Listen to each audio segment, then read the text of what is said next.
Game 67 is in the books for the Phoenix Suns as they travel on the road. This time they're in Charlotte and they take down the Hornets, beating them to get their 39th win of the season. Be sure to hit that like button and subscribe as we're going to be talking Suns basketball here with the Valley Boys.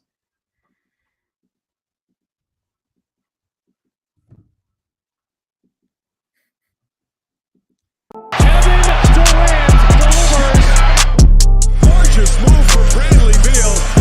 Personally, I feel like that brother needed help. Devin Booker with the clutch three. All right. Game 67's in the books. The Suns. Yeah, a little technical difficulty there, but that's all right. We do this show live. Things like that are always going to happen. But the Suns get a victory over the Charlotte Hornets, 107-96. And we back, baby. We back. We are so back. Putting the league on notice. We're here. We're here. Come on. Come on. I want to see the Boston Celtics again. Man, we would blow them out. If the Celtics were the Hornets tonight, we would have blown them out. It would have been 107-96. Actually, what's your thoughts? How you feeling about this game? How you feeling? I am completely thrown off. What? Okay. We are back. We're back in the winning column. It's always nice to get a win nowadays. Right. But fourth quarters, man. What was that? Suns team, man. Talking about the fourth quarter, the Hornets outscored the Suns 29-15. For reference, the Suns beat the Hornets in every single quarter. In the first quarter, they outscored them 28-26. In the second quarter, they outscored them 26-19. In the third quarter, they blew them out 38-22. But freaking fourth quarters, man. I don't want to be a Debbie Downer. Don't bring this down, Ashton. What's your problem? It's celebrate the win. Celebrate the win. But yes, fourth quarters are kryptonite. I don't get it. I've tried to analyze it. I've tried to sit there and try to figure out, because I've heard some people say it's because of not having a point guard. Oh, it's not really pace sometimes. Like, it's not really the not having a point guard. It's like, it weirdly is, oh God, it's just like so many things. It's turnovers, it's laziness, it's not hustling. Again, I don't want, thanks Ashton, but I don't want to bring down this show, but yes, there obviously is a real problem here with the fourth quarter, and I don't know how you go about fixing that. But other than that, keep going, Ashton. What else you got to say about this game? Okay, fine. I'll bring it back up tonight. Okay, so Nurkic. Let's talk about Nurkic. And I got a statistic for him. Ramadan. 5th game this season where he's had more than 20 rebounds. 5th. And he did it back to back. He got 21 rebounds tonight. Fun fact, that is how DeAndre Ayton has had 5 career games with 20 plus rebounds. I'm just kidding. I just made that stat up. Yeah. I'm sure I actually would be interested to see how many games. I don't remember DeAndre Ayton having a lot of 20 rebound games. Ashton, keep talking. Let me do some research on this. Let me see if I can find something about this. I was going to do the research, but yeah, sure. Yeah. Okay, hold up. I found it. Pretty easy. DeAndre Ayton has only had 3 games in his career where he has had 20 plus rebounds. I think that's right. I think that's what I'm looking at. Yikes. Someone can comment down below and comment that and let me know. Are those the recent games he's been having? Because I've been seeing that. He's been having a freaking a comeback. Okay. Never mind everything. You can research it. I'm not. I don't know. I don't know what I'm seeing here. This is. I googled. Anyways, regardless, that we don't talk about DeAndre Ayton. Not because he's bad. I like DeAndre Ayton. You can actually see my DeAndre Ayton jersey right there. I like Ayton. Bear down. He's a Wildcat. Love him for his time at the University of Arizona. Anyways, people are tuning in. They're like, come on, let's talk about the Suns.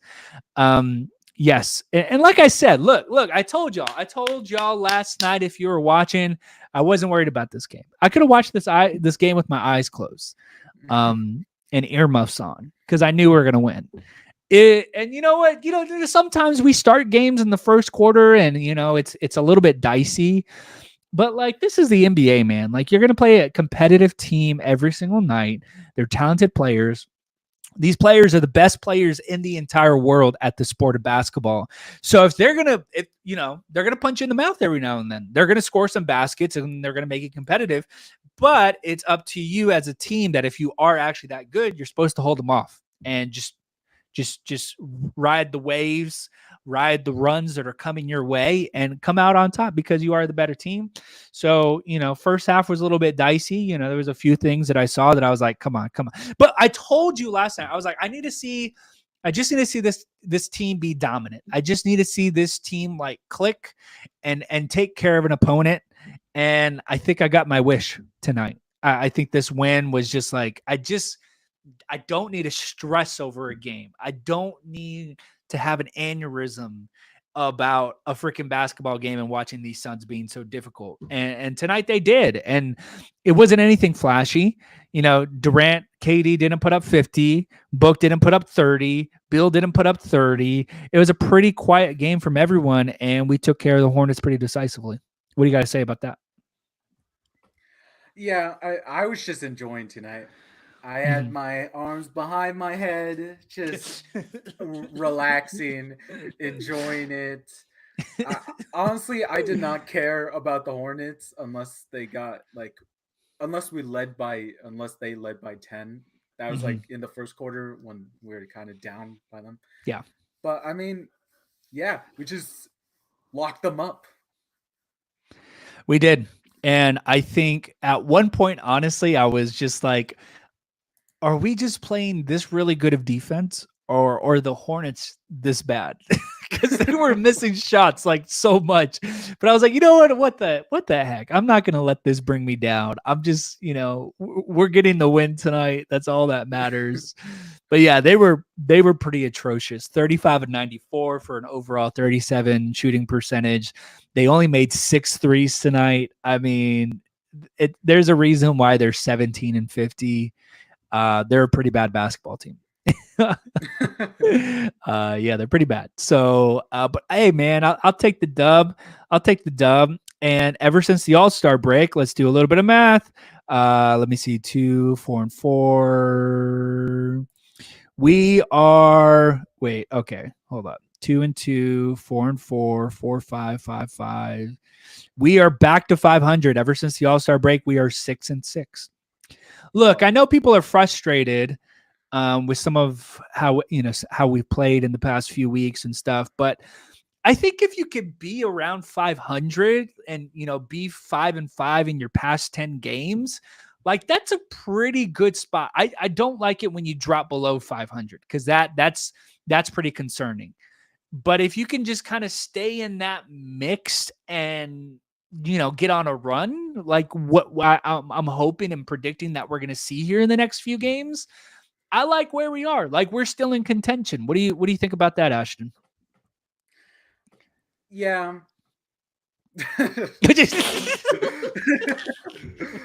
Well, okay. Sorry, I'm doing a little background research. Okay. Aiden, so I'm not paying attention a little, but I can say this: over the last 3 years, Aiden has had 4 20 rebound games. Okay.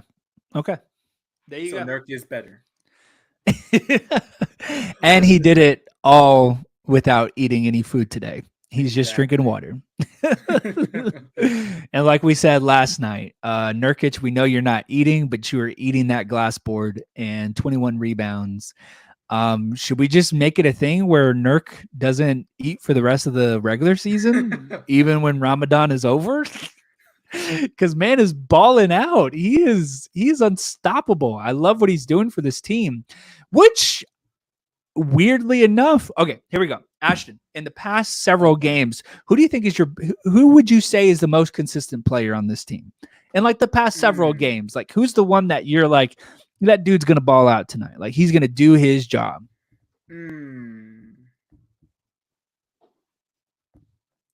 I just have to keep going with it. Nurkic, I always feel like he's always there. He's always ready to battle it out. Mm-hmm. Like he was really consistent on locking down Jokic the past couple of games. He was there for Raptors. And I don't remember his stats for the Boston game, but I mean, this game and last Boston game, he grabbed a combined 41 rebounds. Like, he's just always there. Yeah. So funny story about that is I was looking at my phone and then I looked up and I saw that they put up that stat line and I freaked out for a second because I was like, oh my God, I thought that was the stats for tonight. It was like 21 points and 41 rebounds. I'm like, good God, why is it no time? And then I saw at the top, it was like in the past 2 games. I'm like, oh, okay, that makes sense. But yeah, so I knew you were going to say Nurkic. The point is, it's pretty wild at this point of the season, crunch time, with 15 games left now in the season, that we're kind of all in agreement that the most consistent player in the past several games has been Jusuf Nurkic. That's pretty insane. I'll call myself out. I didn't think I would say that this late in the season. I knew he was going to be good. Like, I never thought Nurkic was going to be bad or anything like that. I just never thought, like, I feel like as the season's going, he's getting better. Oh yeah. He's just fit in the mold a lot better. Exactly. Like he is. And so a little bit of hope here.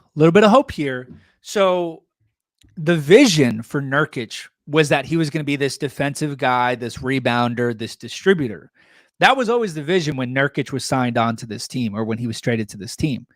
So got to give credit to the front office, Ishbia, Vogel, that one of their visions has come to pass. And that's because it took time. Now, Nurkic wasn't doing this at the beginning of the season. He wasn't doing it halfway through the season. But it seems like what they originally planned for the Suns has finally come to fruition, which could mean, and this is the positive side about it, that possibly things will start to click for this team just as they had hoped it would for Nurkic, which it is. Maybe this team starts gelling. And I'm an advocate that you need a game like this. Everyone wants to get the big win all the time, but it's such a freaking long season. It's 82 games. You're going to have to get some good wins under your belt, especially on the road. And I feel good about this win. I feel really good. This is much needed. Yeah. Just one of those feel good wins against a bad Charlotte's team. Exactly. And so if we look back at the box score, nothing too spectacular jumping off the page here. I mean, Kevin Durant didn't even have 20 plus points. He had 13 points, 8 rebounds, 5 assists. So a little bit of a quiet night for him. Bradley Beal, usually that's kind of the stat line to expect from Bradley Beal, in my opinion. 15 points, 6 rebounds, 7 assists. Kind of just that guy that's going to give you those dirty, tough minutes and push the tempo sometimes. Now Booker still kind of struggling to get things going, but 21 points, 11 assists, and 6 rebounds. I like it when they do that. Except KD, a little bit of a quiet night, but I was actually super surprised about Eric Gordon. We missed Eric Gordon due to injury the past couple of games. Comes out here, drops 14 points off the bench. Ooh, welcome back. Yes. Welcome back. And, he was having a little bit of a dry spell there for several games, and then he went to the injury report. So it's really good to see him just back in the mix of things. And believe it or not, this is probably the most wild stat of the night. Royce O'Neal made a basket. He made a 3. He shot and it went through the net. That's your highlight of tonight. Really crazy. Big. Yeah, but I'm looking at this stat sheet and I'm like, I like the box score. I mean, Drew Eubanks, 8 rebounds, 6 points. Like, I like that. Bol was a little bit quiet, obviously played 8 minutes. We're not going to get into Bol. I know people want to see more of him, but, I'll let it slide tonight. I think he's definitely going to get big minutes against Milwaukee, or at least he should get big minutes against the Bucks. Yeah, probably. It's just a rare miss night for Bol. Yeah. Yeah. Which is fine. It's going to be, we're going to need him. We're going to need all these guys. And like, that's why I said I'm like a big advocate for a game like this is, you come off the bad loss against Boston. Now you need a good game to build your confidence, let you know that, you can make shots and that you can win.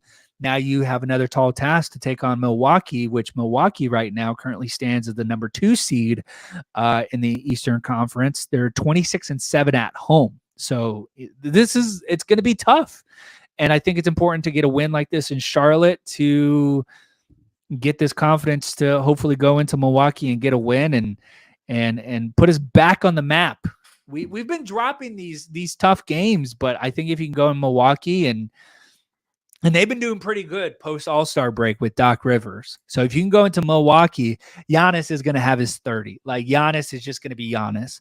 But our guys are going to have to show out. We're going to need everyone on board. We need Book. We need KD. We need Bill.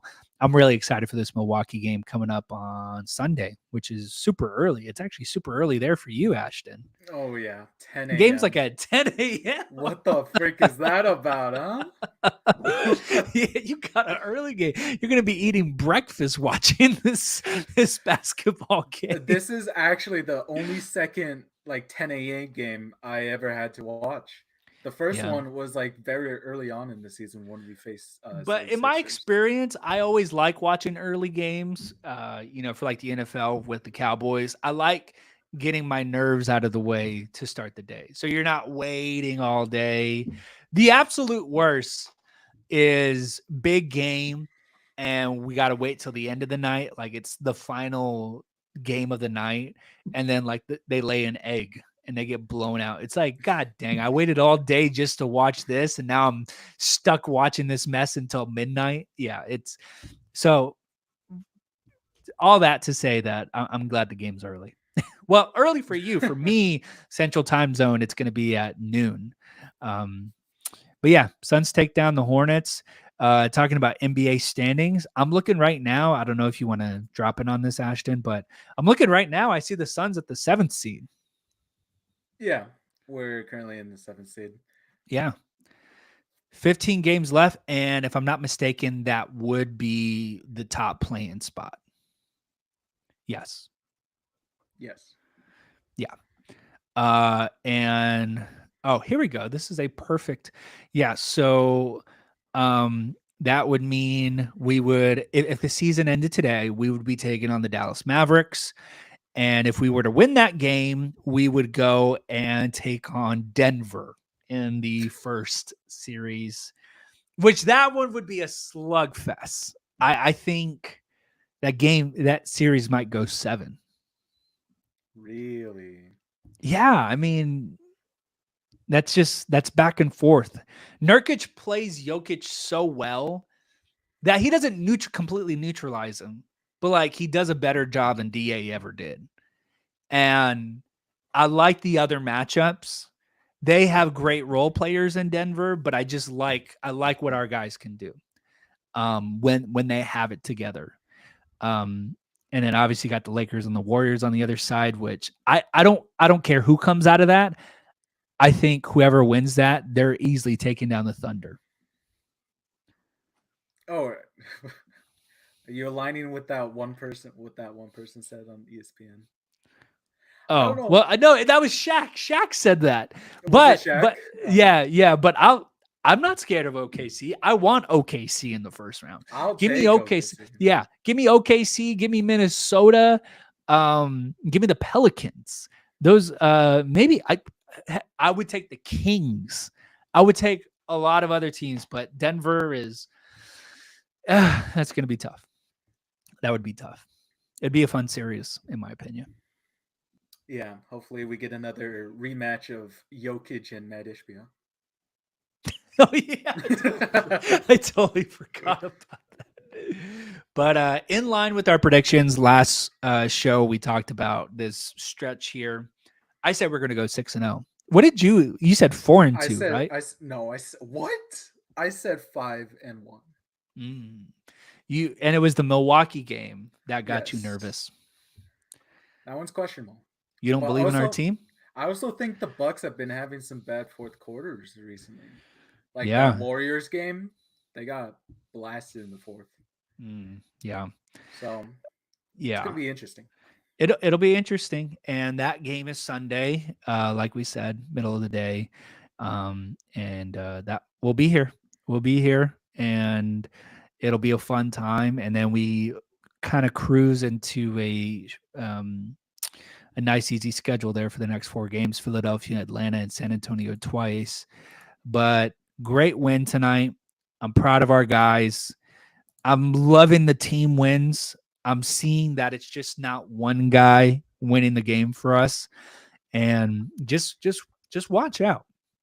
When a team is winning like this, where everyone is contributing, all it takes is for one player or 2 players to go off, which the Suns have the capability of. They can blow someone out. Watch out. We're making noise. We're building something here. We're building something here. To come to think of it, I think I'm like your most bipolar Suns fan. Like one game, I'm like, it's over. It's over. And then the other day, I'm like, man, we're so back. Watch out. We're putting the league on notice. Also, shout out. It's been over a year since KD made his debut for the Suns. Same game. He Yes. debuted against the Charlotte Hornets, and if I remember correctly, I think it's 7 straight wins against Charlotte now. Yep, they said it tonight or something like that. But yes, I remember. Ashton, do you remember where you were and what you were doing on the night that KD made his debut as a Phoenix Sun? I actually do. I don't remember much, but I do remember KD touching that Charlotte court. I was eating Rudy's on the table, dinner table, looking over in the living room, and I saw KD swish a bucket. Yes. I remember that too. I remember it. Stayed up for it. It was a great game, great moment. Took a while to get there because of his injuries. And then I remember we all were waiting for his first home game, and that led to the weird injury during shoot-arounds where he slipped on water, and then he was out for like a week. And I remember that because it sucked, because I was like, oh, it's his first home game. I can't wait.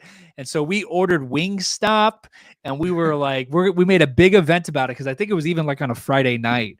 And literally, 30 minutes before the game, I get a notification on my phone, KD out for tonight. I'm like, what in the heck happened while I'm eating my food? And then I'm like, this dude slipped on the court, and then he was out for like a whole nother week. It's terrible, just awful. Yeah. But that's all I got to say about tonight. Pretty short show tonight, unless Ashton, you got something else to get off your chest about before we move on from the Hornets and focus on the Milwaukee Bucks. Not much. All right, guys. Well, there you have it. Thank you so much for watching. Be sure to hit that like button and subscribe. And we will see you guys Sunday afternoon for the showdown in Milwaukee against the Bucks. Be sure to hit that like button. Be sure to subscribe. And go Suns! Kevin Durant delivers.